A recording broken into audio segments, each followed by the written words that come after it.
Les vinyasa. Le terme vinyasa veut dire plusieurs choses en sanskrit. Vi, ça veut dire mouvement. Nyasa, c'est placer d'une façon déterminée. Et le vinyasa, c'est aussi la transition. On va observer différentes transitions entre les asanas.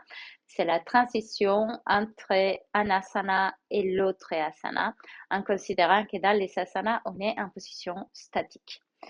Vinyasa, ça veut dire aussi la relation qu'on a entre mouvement et respiration. Les mouvements, d'un côté, c'est n'importe quel mouvement. Donc, dans la vie quotidienne, il y a aussi des vinyasas, surtout quand il y a un déplacement dans l'espace. Et la respiration, dans les cas de l'Ashtanga Yoga ou du Vinyasa Yoga, va être Ujjayi. C'est un type de pranayama spécifique que je vais vous expliquer juste après. Mais Vinyasa, ça veut dire aussi la transition. Donc, c'est une façon de compter les mouvements au lieu d'un temps, au lieu d'une mesure rythmique, comme on fait par exemple dans la danse, dans la musique. On compte par un rythme déterminé. On a des qualificatifs pour les différents rythmes, comme allegro, piano. On va avoir un comptage par la respiration. Ça dépend de combien la respiration dure.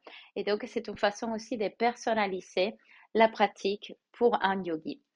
Vinyasa est aussi une méthode qui a été créée à un moment par Krishnamacharya. Vous allez avoir plus d'informations dans la partie école des Ashtanga quand on explique la tradition des Ashtanga. Et la technique du vinyasa, la méthode, mène à purifier le corps, à réchauffer le corps. Donc, c'est une technique solaire qu'on va utiliser pour détoxifier, pour réchauffer, pour dynamiser l'organisme. Et donc, on va pouvoir progresser aussi très vite dans les asanas. C'est vrai que le vinyasa est un yoga très dynamique parce que entre une asana et l'autre, on va toujours avoir une transition plus dynamique ou moins. Et aussi, les asanas vont s'enchaîner normalement dans un rythme assez rapide. On reste 5 respirations dans l'asana de façon traditionnelle. On peut modifier ces rythmes, bien sûr. Et dans la salutation au soleil, on va avoir un rythme plus court de 1 respiration par mouvement et 5 dans la position des chiens tête en bas, Adho Mukha Svanasana. Donc, Vinyasa, ça veut dire beaucoup de choses, mais l'idée principale que vous pouvez retenir, c'est cette relation entre mouvement et respiration et des placements exacts. Donc, c'est une méditation à travers les mouvements.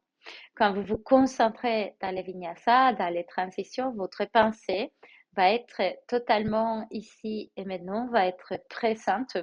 Et comme c'est quelque chose de technique, les défis du yogi, c'est de rester présent pendant les vinyasa et donc de pouvoir, à travers cette technique, à travers cette difficulté, améliorer sa présence, sa concentration et donc son expérience dans la pratique des asanas.